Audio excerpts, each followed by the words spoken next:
നിന്റെ ഗീതം പോലെ എന്നെ നിത്യം നടത്തിയിടണമേ.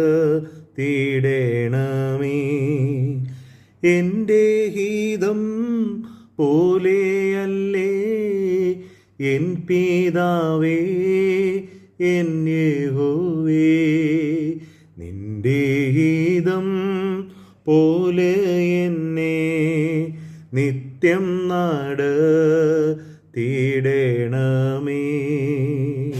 ദൈവ തിരുനാമത്തിന് മഹത്വം.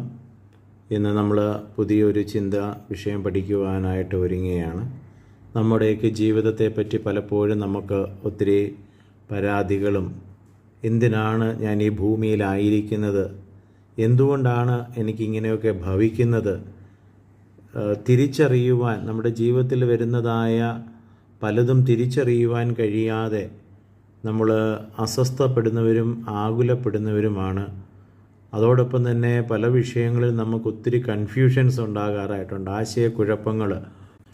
എന്നാൽ ഇതിന് പിന്നിലുള്ളതായ ദൈവീക പദ്ധതികളെ തിരിച്ചറിയുന്നതിന് നമുക്കൊക്കെ എപ്പോഴും അത് സാധ്യമാകാതെ പോകുന്നവരുണ്ട്.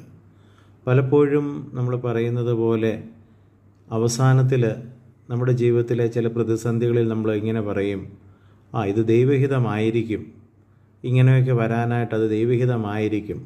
ഒരു ഉറപ്പില്ലാത്ത ഒരു പറച്ചിലാണ്.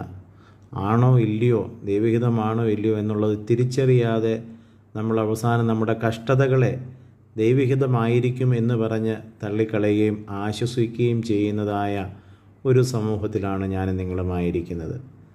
എന്നാൽ എൻ്റെ പ്രിയമുള്ളവരോട് എനിക്ക് ഓർമ്മിപ്പിക്കാനായിട്ടുള്ളത്, ദൈവത്തിന് ഓരോ മനുഷ്യനെയും പറ്റി ഒരു ദൈവിക പദ്ധതിയുണ്ട് എന്നുള്ളത് നമ്മൾ തിരിച്ചറിയണം.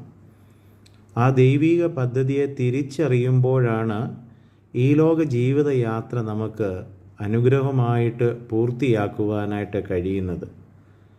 ആ ദൈവിക പദ്ധതിയെ തിരിച്ചറിയുവാൻ നമുക്ക് ദൈവത്തിൻ്റെ കൃപ ആവശ്യമാണ്, ആ ദൈവിക ജ്ഞാനം ആവശ്യമാണ്. അതിന് നമ്മൾ ഈ ദിവസങ്ങളൊക്കെ പഠിച്ചതായ ഒരു പറ്റിച്ചേരലും ഒരു വിശുദ്ധിയുമൊക്കെ അതിനനിവാര്യമായിട്ട് വന്നിരിക്കുന്നു. എങ്കിൽ മാത്രമേ നമ്മുടെ ജീവിതത്തിൽ നിന്ന് ഓരോന്നും അത് ദൈവഹിതമാണോ അല്ലയോ എന്നുള്ളത് തിരിച്ചറിയുവാനായിട്ടും കഴിയുകയുള്ളൂ. മറ്റൊരു പ്രയാസം എന്ന് നമ്മൾ നേരിടുന്നത്, പലപ്പോഴും ഇത് ദൈവഹിതമാണ് എന്ന് നമ്മൾ പറയുമ്പോഴും അതിനെ അംഗീകരിക്കുവാനായിട്ട് നമുക്ക് സാധിക്കാതെ പോകുന്നു. ഞാൻ എപ്പോഴും എൻ്റെ ജീവിതത്തിൽ പറയുന്നത്, ദൈവഹിതത്തെ തിരിച്ചറിയുന്നതല്ല വലിയ കാര്യം, ദൈവഹിതത്തെ തിരിച്ചറിഞ്ഞിട്ട് അതിനെ അംഗീകരിക്കുവാനായിട്ട് നമുക്ക് സാധിക്കണം. എൻ്റെ ജീവിതത്തിലേക്ക് വന്നത് ദൈവഹിതമാണ് എന്ന് പറഞ്ഞ് ദുഃഖിക്കുവാനല്ല, ആ ദൈവഹിതത്തെ പൂർണ്ണ മനസ്സോടെ അംഗീകരിക്കുവാനായിട്ട് നമുക്ക് കഴിയണം. ദൈവവചനത്തിൽ നമുക്ക് അതിനുള്ളതായ ഒത്തിരി ഉദാഹരണങ്ങളുണ്ട്. ഏറ്റവും നല്ല ഒരു ഉദാഹരണമായിട്ട് നമുക്ക് കാണുന്നത് ഇയ്യോബിൻ്റെ ജീവിതത്തിലെ അനുഭവമാണ്.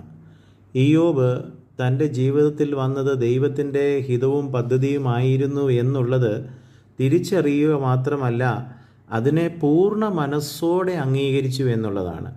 തൻ്റെ ജീവിതത്തിൽ ഓരോന്നോരോന്നായിട്ട് നഷ്ടപ്പെട്ടുകൊണ്ടിരിക്കുമ്പോൾ, അവസാനം തൻ്റെ മക്കൾ മരിച്ചു കിടക്കുമ്പോൾ, അവരെ 10 മക്കളും മരിച്ചു കിടക്കുന്ന സമയത്താണ് ഇയ്യോബ് പറയുന്നത്, യഹോവ തന്നു, യഹോവ എടുത്തു, യഹോവയുടെ നാമം മഹത്വപ്പെടുമാറാകട്ടെ എന്ന് പറയുന്നത്.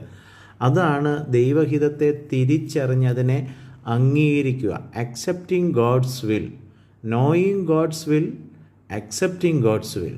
ദൈവഹിതം അറിയുന്നതും അതിനെ സ്വീകരിക്കുന്നതും അംഗീകരിക്കുന്നതുമാണ് ഒരു ദൈവ പൈതലിൻ്റെ ജീവിതത്തിൻ്റെ വിജയം.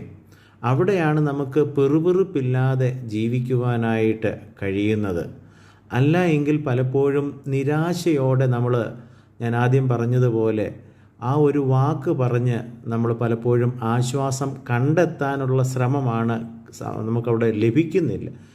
എല്ലാം നമ്മൾ ആഗ്രഹിച്ചതിന് വിരുദ്ധമായ ജീവിതത്തിലൊന്നും സംഭവിക്കുമ്പോൾ ഇതായിരിക്കും ദൈവത്തിൻ്റെ ഹിതം, ഒരു ഉറപ്പില്ലാതെ, ഒരു പ്രത്യാശയില്ലാതെ അങ്ങനെ പറയുന്നതായ അനേകരെ കാണുവാനായിട്ട് കഴിയുന്നു.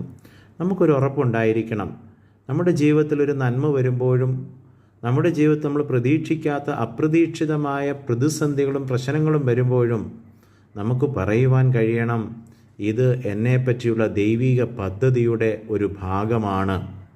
ഞാൻ ഈ ദിവസങ്ങൾ നമ്മൾ ഇതിനോട് ബന്ധപ്പെട്ടതായ ചില ഉദാഹരണങ്ങൾ ദൈവവചനത്തിൽ തന്നെ ചില വ്യക്തി ജീവിതങ്ങളുടേതായ അനുഭവങ്ങളെ പങ്കുവെച്ചുകൊണ്ട് അത് പഠിക്കുമ്പോൾ അത് നമ്മുടെ ജീവിതത്തിലും അത് അപ്രകാരം പ്രയോജനമായി തീരട്ടെ എന്നുള്ള പ്രാർത്ഥനയോടെ ഒരാമുഖമായി വരും ദിവസങ്ങളിൽ നമ്മൾ പഠിക്കാനായിട്ട് പോകുന്നത് നമ്മളെക്കുറിച്ചുള്ളതായ ദൈവിക പദ്ധതി.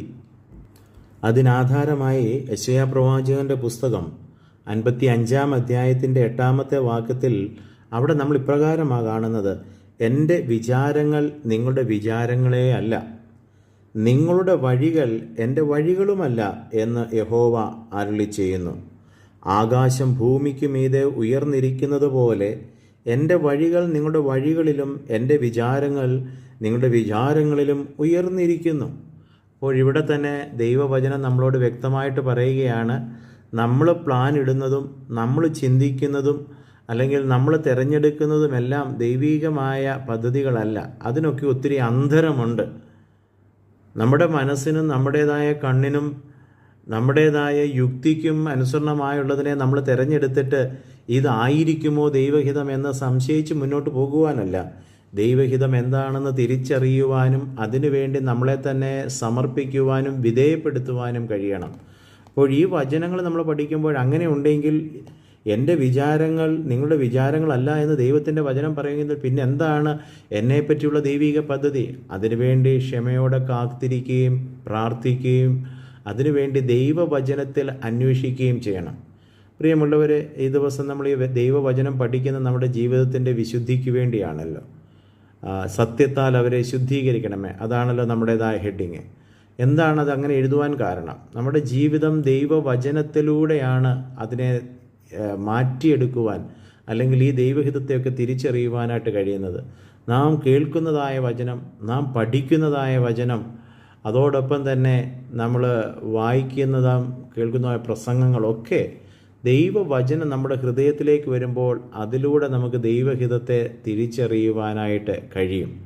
അപ്പോൾ അങ്ങനെയെങ്കിൽ ഈ ദിവസങ്ങളിൽ പ്രാർത്ഥനയോടെ അതിനുവേണ്ടി ഒരുങ്ങാം, ദൈവഹിതത്തെ തിരിച്ചറിയാം, അതിനനുസരണമായി നമ്മളെ സമർപ്പിക്കാം, നമ്മുടെ ക്രിസ്തീയ ജീവിതം മുൻപോട്ട് നയിക്കാം. പ്രാർത്ഥിക്കാം.